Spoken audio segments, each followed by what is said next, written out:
Hello दोस्तों, स्वागत है आपका हमारे यूट्यूब चैनल याहू बाबा पे। ये हमारा बूटस्ट्रैप कोर्स से रिलेटेड 17 ट्यूटोरियल है और इस कोर्स में आप बूटस्ट्रैप की फ्लोट और क्लियर फिक्स नाम की क्लासेस सीखने वाले हैं। यहाँ देखिए, यहाँ पर मान लीजिए हमारे पास एक डिव है और उसके अंदर हमारे पास दो डिव है। एक का नाम हमने रखा है डिव ए और दूसरे का नाम रखा है हमने डिव बी। अब इन दोनों को मैं अलग अलग साइड पे करना चाहता हूँ, मतलब कि डिव बी को इधर करना चाहता हूँ और डिव ए को लेफ्ट साइड में। इस तरह हम इजिली CSS की प्रॉपर्टी को यूज करके कर सकते हैं जिसका नाम है फ्लोट। आपको मालूम है फ्लोट के अंदर हमारे पास दो वैल्यूज होती हैं, फ्लोट राइट और फ्लोट लेफ्ट। तो उसके लिए भी हमारे पास यहाँ पे बूटस्ट्रैप के अंदर इनबिल्ट क्लासेस हैं। देखिए, मान लीजिए अगर मैं डिव बी पर क्लास लगा देता हूँ फ्लोट हाइफन राइट और डिव ए पे मैं दूसरी क्लास लगा देता हूँ फ्लोट हाइफन लेफ्ट, तो इसका जो रिजल्ट आएगा वो कुछ इस तरीके से होगा। ये देखिए, ये दोनों डिव जो है अलग अलग हो चुके हैं। आपको मालूम होगा कि फ्लोट लगाने के बाद डिव ऐसे ही बिहेव करते हैं। अब यहाँ पर आपको मालूम होगा एक प्रॉब्लम भी क्रिएट हो जाती है जब भी हम फ्लोट लगाते हैं। देखिए, जैसे जो इनका ये पेरेंट डिव है, जो आपको यहाँ पर पर्पल कलर का एक बॉर्डर नजर आ रहा है, इसके अंदर जब भी हम किसी डिव को फ्लोट यूज करते हैं तो जो ये डिव है पेरेंट डिव, इसका जो बॉर्डर है वो ऊपर बंद हो जाता है कुछ इस तरीके से। आपने कहीं पर नोट भी किया होगा। तो इसके लिए भी हमारे पास यहाँ पे बूटस्ट्रैप के अंदर एक इनबिल्ट क्लास आती है इस प्रॉब्लम को दूर करने के लिए। उसका नाम है क्लियर फिक्स। हमें जो पेरेंट डिव है इस पे क्लास लगानी है क्लियर फिक्स। इसको लगाने से होगा क्या, ये बिल्कुल ऐसे ही नजर आएगा जैसे आपको ऊपर यहाँ पे नजर आ रहा है। अब यहाँ पर मैं आपको एक बात क्लियर पहले ही करना चाहता हूँ कि जोन सी भी ये दोनों क्लासेस हैं फ्लोट लेफ्ट और राइट, हम इसको ऐसे सीधा से ही यूज नहीं करते हैं। क्योंकि अगर हमें इसे सीधा ही यूज करना हो तो हम ऐसे CSS में जाके अपनी कस्टम CSS के अंदर भी लिख सकते हैं।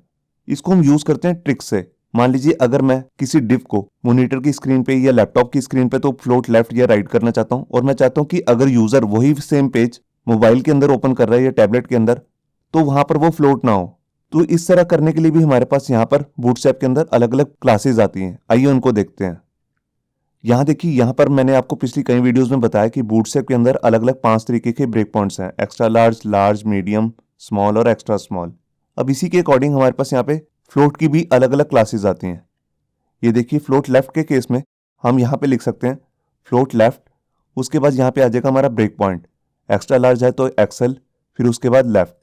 लार्ज के केस में हम यहाँ पे लिख देंगे LG, मीडियम के केस में MD, स्मॉल के केस में SM और एक्स्ट्रा स्मॉल के केस में हमें यहाँ पर कोई ब्रेक पॉइंट नहीं देना, जस्ट लिख देना फ्लोट हाइफन लेफ्ट।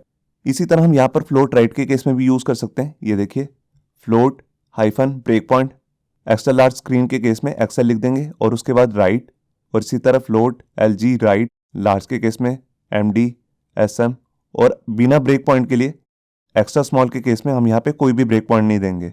बिल्कुल इसी तरीके से हमारे पास यहाँ पे फ्लोट की एक वैल्यू और भी होती है जिसको हम कहते हैं नन। तो नन के केस में भी हम बिल्कुल ऐसे ही यूज कर सकते हैं, फ्लोट फिर उसके बाद हमारे पास ब्रेक पॉइंट और उसके बाद नन। इसी तरह लार्ज के केस में मीडियम, स्मॉल और एक्स्ट्रा स्मॉल के केस में यहाँ पे हमें कोई भी ब्रेक पॉइंट नहीं देना। तो ये सारी हमारी हैं फ्लोट की क्लासेस विद ब्रेक पॉइंट।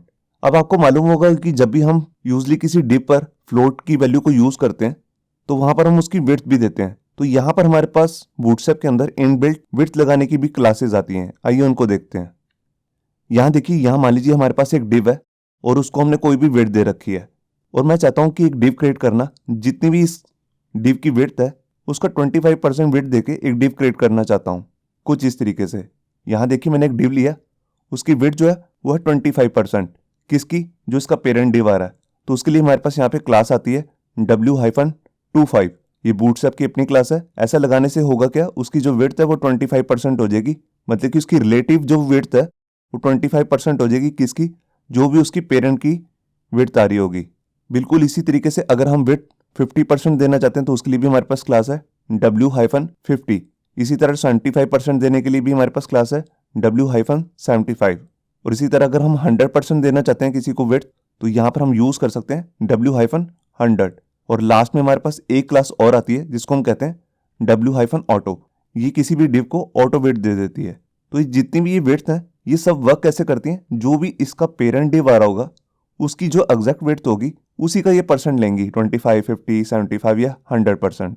अब जैसे हमने यहाँ पर विड्थ 100% दी है, हमारे पास यहाँ पे एक क्लास और आती है। अगर हम किसी डिव को मैक्सिमम विड्थ 100% देना चाहते हैं तो उसके लिए हमारे पास क्लास है MW-100। M का मतलब है मैक्सिमम विड्थ 100। अब जिस तरह हमने ये विड्थ की क्लासेस देखी हैं, इसी तरह हमारे पास यहाँ पे बूटस्ट्रैप के अंदर इनबिल्ट हाइट की भी क्लासेस आती हैं। आइए उनको देखते हैं। यहाँ मान लीजिए हमारे पास एक डिव है और उसको कोई हाइट लगी हुई है 400 पिक्सल 500 पिक्सल, और इसी के अकॉर्डिंग हम यहाँ पर इसके अंदर डिव डालना चाहते हैं और उसको परसेंटेज में हाइट देना चाहते हैं। मान लीजिए इसी डिव का जो 25% है, मैं एक डिव को हाइट देना चाहता हूँ, तो उस पर मैं क्लास लगाऊंगा h-25। इसकी जो हाइट हो जाएगी फिर 25% हो जाएगी कि इसकी जो भी इसकी पेरेंट डिव की हाइट आ रही होगी। बिल्कुल इसी तरीके से हमारे पास यहाँ पे आती है 50% के लिए h-50, 75% के लिए h-75, 100% के लिए h-100, और लास्ट में ऑटो देने के लिए भी हमारे पास यहाँ पे क्लास है h-ऑटो। तो ऑटो में बेसिकली कोई हाइट बढ़ती नहीं है, जितना भी कंटेंट आता रहता है उतनी हाइट लेता रहता है डिव। यहाँ पे हम किसी डिव को मैक्सिमम हाइट भी दे सकते हैं, तो उसके लिए भी हमारे पास यहाँ पे एक अलग से क्लास है mh-100, मतलब कि मैक्सिमम हाइट 100। अब जैसे हमने ये हाइट और विड्थ देखी है अभी, तो यहाँ पर हमारे पास एक नई यूनिट भी है। आपको मालूम होगा CSS के अंदर एक नई यूनिट भी आई है, व्यू पोर्ट हाइट और व्यू पोर्ट विड्थ। तो उससे रिलेटेड भी हमारे पास यहाँ पे क्लासेस हैं, आइए उनको देखते हैं।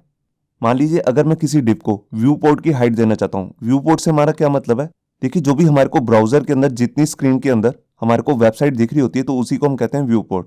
तो एग्जैक्ट अगर हमें उसकी पूरी हाइट लेनी है तो हम उस पर हाइट लगाने के लिए यहाँ पर क्लास यूज करेंगे VH100, मतलब कि व्यू पोर्ट हाइट 100। और मान लीजिए अगर किसी डिव को हमने पूरी विड्थ देनी है व्यू पोर्ट की, तो वहां पे हम क्लास लगा सकते हैं VW-100, मतलब कि व्यू पोर्ट विड्थ 100। अब जैसे हमने किसी डिव को ये हाइट तो दे दी VH100, जब इसके अंदर कंटेंट आएगा तो वो हाईएस्ट कहाँ तक जा सकेगा, जितनी इसकी हाइट होगी, वो अपने आप ये डिव की हाइट बढ़ेगी नहीं उसके बाद। तो इस प्रॉब्लम को दूर करने के लिए भी हमारे पास एक अलग से क्लास आती है जिसको हम कहते हैं मिनिमम व्यू पोर्ट हाइट 100, मतलब कि मिनिमम जितनी इसकी हाइट है व्यू पोर्ट की जितनी उतनी हाइट ले लेगा। उसके बाद अगर इसके अंदर कंटेंट अगर ओवरफ्लो करता है तो इस डिव की हाइट जो है वो ऑटोमेटिकली बढ़ जाएगी। बिल्कुल सेम केस हम यहाँ पर विड्थ के केस में भी कर सकते हैं। वहाँ पर हम यूज़ करेंगे minimum viewport width is equal to 100, मतलब कि उसकी मिनिमम जो विड्थ होगी वो तो व्यू पोर्ट की 100% होगी ही, लेकिन अगर इसके अंदर कोई भी कंटेंट विड्थ वाइज बढ़ता है, मतलब कि इसके अंदर कोई चौड़ी इमेज आ जाती है ऐसी, तो इसकी विड्थ भी ऑटोमेटिकली बढ़ जाएगी। तो ये शुरू करते हैं प्रैक्टिकल, और मैं दिखाता हूँ आपको फ्लोट की जो हमारे पास वैल्यूज हैं उसको हम कैसे ब्रेक पॉइंट के साथ यूज कर सकते हैं।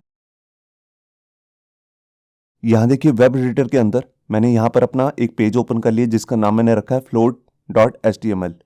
यहाँ पर देखिए इसके हेड टैग के अंदर मैंने एक मेटा टैग डाला है जिस पे मैंने नेम लिया है व्यू पोर्ट, और उसके नीचे यहाँ पर मैंने एक्सटर्नल बूटस्ट्रैप की CSS वाली फाइल को इंक्लूड किया है, और उसी के नीचे बिल्कुल यहाँ पे मैंने अपनी खुद की फाइल बनाई है style.css।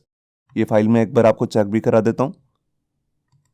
ये देखिए यहाँ पर मैंने दो क्लासेस लिए हैं, कंटेनर और रो, और उन पे अलग अलग कलर के बॉर्डर लगाए हैं, और बिल्कुल उसके नीचे यहाँ पर मैंने अलग अलग बैकग्राउंड कलर देने के लिए भी क्लासेस लिखी हैं, पिंक, ऑरेंज, ब्लू, ग्रीन और क्यान। इन्हीं बैकग्राउंड कलर्स को हम इस वीडियो में यूज़ भी करने वाले हैं। तो यहाँ पर मैं आपको आता हूँ और यहाँ पर मैं क्या करता हूँ, एक डिव ले लेता हूँ और उस पर क्लास लगा देता हूँ कंटेनर। इसके अंदर आकर यहाँ पर मैं दो डिव लूँगा। पहले मैं एक डिव क्रिएट कर लेता हूँ और इसके अंदर मैं यहाँ पर एक हेडिंग ले लेता हूँ H2 टैग के अंदर div A, और इसके अंदर यहाँ पर मैं कुछ टेक्स्ट भी ले लेता हूँ, जैसे मान लीजिए 5 वर्ड्स का एक पैराग्राफ डाल दिया। ये देखिए अब इस डिव पर मैं क्या करता हूँ, एक क्लास लगा देता हूँ बैकग्राउंड कलर के लिए, जैसे मैंने यहाँ पर लगा दी ग्रीन। अब इसी के साथ मेरे को क्या करना है, यहाँ पर मैं विड्थ देता हूँ पहले इस डिव को। देखिए मैंने जैसे यहाँ पर ले ली इसकी 25%। अब ये 25% किसका लेगा, जो हमारी यहाँ पर कंटेनर क्लास है, आप यहाँ पे देख रहे हैं, तो ये उसी का 25% ले लेगा। मैं भी आपको चेक कराऊंगा। और इस डिव को मैं क्या करना चाहता हूँ, इसको मैं फ्लोट लेफ्ट रखना चाहता हूँ, तो यहाँ पे मैं क्लास लगाऊंगा float-left। अभी मैं इसको बिना ब्रेक पॉइंट के देके दिखा रहा हूँ आपको। अब मैं इसी पूरे डिव को क्लोन करके एक डिव और क्रिएट कर लेता हूँ। ये देखिए यहाँ पर मैं लिख देता हूँ फ्लोट राइट, और जो इसका बैकग्राउंड कलर है उसको भी चेंज कर देता हूँ, यहाँ पर कर देता हूँ ब्लू। ये देखिए अब मैंने यहाँ पर फाइल को सेव किया। अभी मैं आपको इतना ही ब्राउजर में चेक कराता हूँ पहले। ये देखिए यहाँ पर आप देख रहे हैं दोनों पे एक्चुअल में सेम ही नाम लिखा हुआ div A। मैं इसका नाम चेंज भी करूंगा। और एक चीज़ और देखिए, जो भी कंटेनर है वो ऊपर ही बंद हो गया, आपने देखा। तो ऐसा क्यों हुआ, क्योंकि इसके अंदर जो सा भी डिव है उस पर मैंने क्लास लगा दी है फ्लोट लेफ्ट के लिए और फ्लोट राइट के लिए। तो आपको मालूम होगा ये प्रॉब्लम क्रिएट हो जाती है जब भी हम किसी डिव के अंदर कोई डिव लेते हैं और उसको फ्लोट वैल्यू के साथ यूज करते हैं, तो ऊपर वाला जो पेरेंट डिव होता है उसका जो बॉर्डर है वो ऊपर क्लोज हो जाता है। तो उसको नीचे करने के लिए हमारे पास यहाँ पे बूटस्ट्रैप के अंदर क्लास है क्लियर फिक्स। मैं उसको यूज़ करके दिखाता हूँ आपको। तो मैं यहाँ पर आया, मैं कंटेनर पे लगा रहा हूँ क्लियर फिक्स। ये देखिए, यहाँ मैंने फाइल को सेव किया और यहाँ कर पेज को रिफ्रेश किया। ये देखिए, आप देख रहे हैं ये डिव जो है प्रॉपर क्लोज हो रहा है।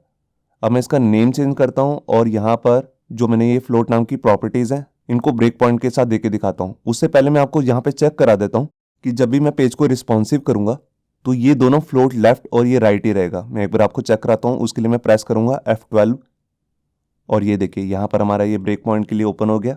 ये हमारे पास एक्स्ट्रा लार्ज स्क्रीन है। देखिए ये दोनों लेफ्ट और राइट ही चल रहे हैं। यहाँ पर भी लेफ्ट और राइट है। ये देखिए ये हमारे पास आ गई मीडियम स्क्रीन, ये आ गई स्मॉल स्क्रीन और ये आ गई हमारे पास एक्स्ट्रा स्मॉल। आप देख रहे हैं ये फ्लोट लेफ्ट और राइट ही हैं, ये बदल नहीं रहे हैं। अब मैं चाहता हूँ किसी स्क्रीन पर ये फ्लोट लेफ्ट और राइट ही रहे, उसके बाद इनके ऊपर से फ्लोट प्रॉपर्टी जो है वो हट जाए।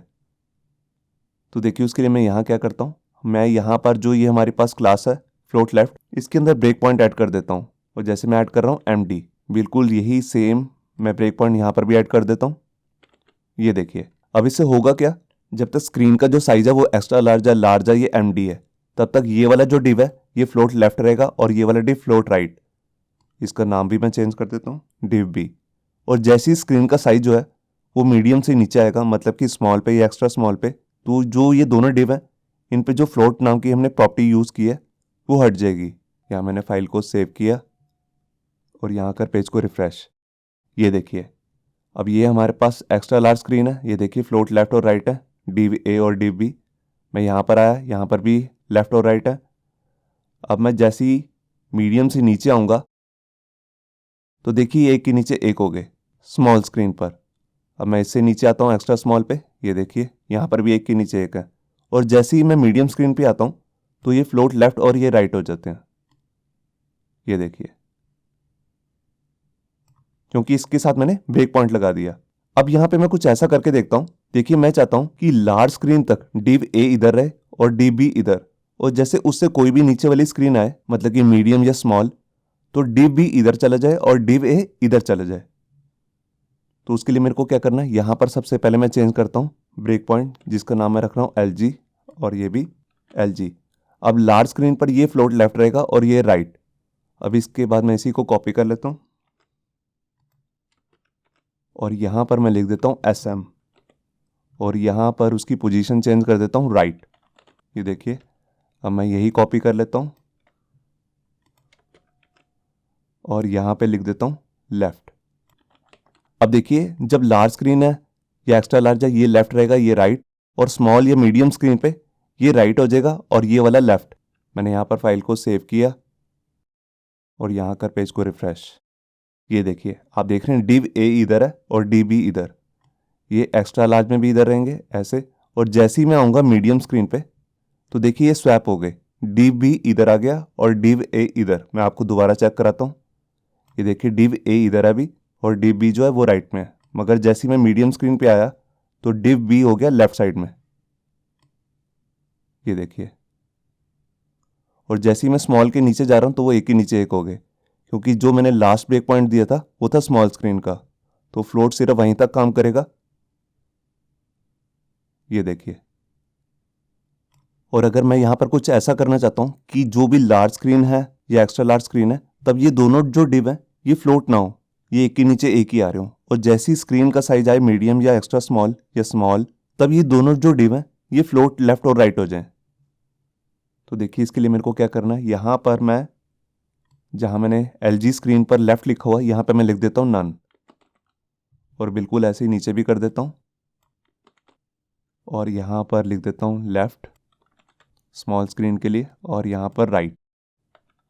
ये देखिए अब होगा क्या, लार्ज स्क्रीन पे या एक्स्ट्रा लार्ज पे ये फ्लोट नन रहेंगे, और जैसे स्क्रीन का साइज आएगा स्मॉल या मीडियम तो ये लेफ्ट हो जाएगा और ये वाला राइट। मैं आपको ब्राउज़र में चेक कराता हूँ। मैं यहाँ आया और पेज को रिफ्रेश किया। ये देखिए अब देख रहे हैं आप, ये एक्स्ट्रा लार्ज है, ये फ्लोट नन हो गए हैं, एक के नीचे एक आ रहे हैं। अब मैं आता हूँ कि लार्ज स्क्रीन पे, ये देखिए, और ये आ गया मीडियम स्क्रीन। जैसे ही मैं मीडियम पे आया तो ये फ्लोट वर्क करने लग गया। ये देखिए ये मीडियम स्क्रीन है, ये देखिए, और ये जैसे ही मैं आया लार्ज स्क्रीन पे तो ये एक के नीचे एक हो गए, और एक्स्ट्रा लार्ज में भी एक के नीचे एक हो जाएंगे। ये देखिए एक्स्ट्रा लार्ज है, इसमें भी एक के नीचे एक हो गए। ये देखिए ये जैसे ही आया मैं मीडियम स्क्रीन पे तो ये लेफ्ट और राइट हो गए,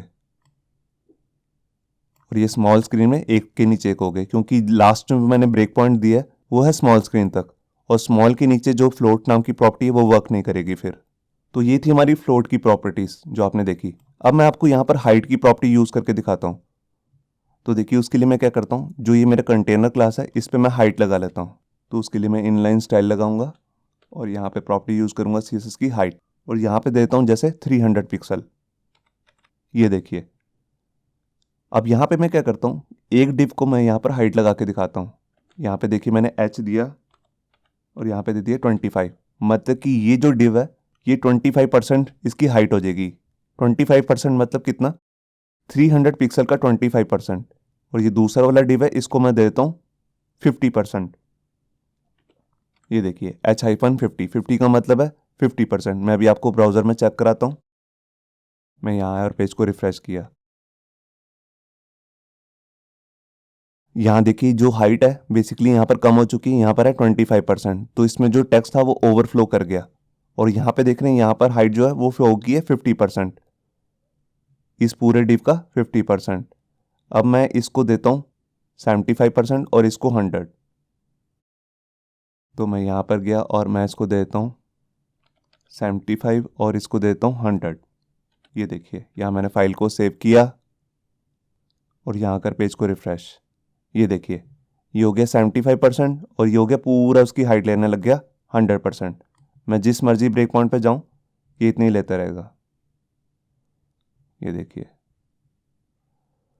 अब यहाँ पे जो हमारे पास एक दूसरी भी यूनिट है व्यू पोर्ट हाइट, मैं उसको भी आपको दे के दिखाता हूँ। तो उसके लिए मैं यहाँ पे क्या करता हूँ, यहाँ पर लिख देता हूँ VH100 और यहाँ से ये हटा देता हूँ। अभी यहाँ पर लिख देता हूँ फ्लोट SM राइट, तो ये बिल्कुल ऐसे ही काम करता रहेगा। अब मैं इसको आपको चेक कराता हूँ फाइल को सेव करके। और ये देखिए यहाँ पर आप इसकी हाइट देख रहे हैं, इसकी हाइट अपने आप बढ़ चुकी है। ये कितनी होगी, जितनी ये हमारे पास व्यू पोर्ट दिख रहा है पूरा, जिसके अंदर हमारी पूरी वेबसाइट दिख रही है, उसकी जितनी हाइट आ रही है उतनी हाइट इस डिव को ऑटोमेटिकली लग चुकी है। आप यहाँ पे देख भी रहे हैं हाइट आ रही है 568। यही जो है यही हाइट है व्यू पोर्ट की। अब मैं जैसे जितनी इस व्यू पोर्ट की विड्थ आ रही है आप देख रहे हैं, अगर ये मैं पूरी लगाना चाहता हूँ ग्रीन डिव को तो उसके लिए भी मैं यहाँ पर बूटस्ट्रैप की क्लास यूज़ कर सकता हूँ। तो देखिए मैं यहाँ पर गया और जैसे मैंने ये विड्थ लगा रखी थी तो यहाँ पर मैं लिख देता हूँ व्यू डब्ल्यू का मतलब है व्यू पोर्ट विड्थ कितनी 100। यहाँ मैं कोई परसेंटेज नहीं दे सकता व्यू पोर्ट के साथ, जैसे 25% 75, यहाँ पर सिर्फ फिक्स्ड है 100। मैं इसको दे के दिखाता हूँ आपको। फाइल को मैंने सेव किया और यहाँ कर पेज को रिफ्रेश। ये देखिए आप देख रहे हैं ये जो विड्थ है ये डिव से बाहर चली गई। मैं आपको स्क्रॉल करके दिखाता हूँ। ये देखिए यहाँ तक चली गई। मैं देखिए जैसे यहाँ पर गया ये विड्थ भी अपने आप बढ़ती जा रही है, आप देख रहे हैं, क्योंकि व्यू पोर्ट की जैसे मैंने विड्थ यहाँ पर बढ़ाई, देखिए यहाँ पर होगी 1075, तो इसकी भी विड्थ बढ़ चुकी है ग्रीन वाले डिव की। तो यही होती है हमारे पास व्यू पोर्ट की विड्थ, और ऐसे ही हम यूज़ कर सकते हैं व्यू पोर्ट की हाइट। तो आपने देखा कि कैसे हम बूटस्ट्रैप के अंदर फ्लोट वैल्यू को यूज़ कर सकते हैं, उसको हाइट और विड्थ दे सकते हैं, और कैसे क्लियर फिक्स को यूज़ कर सकते हैं।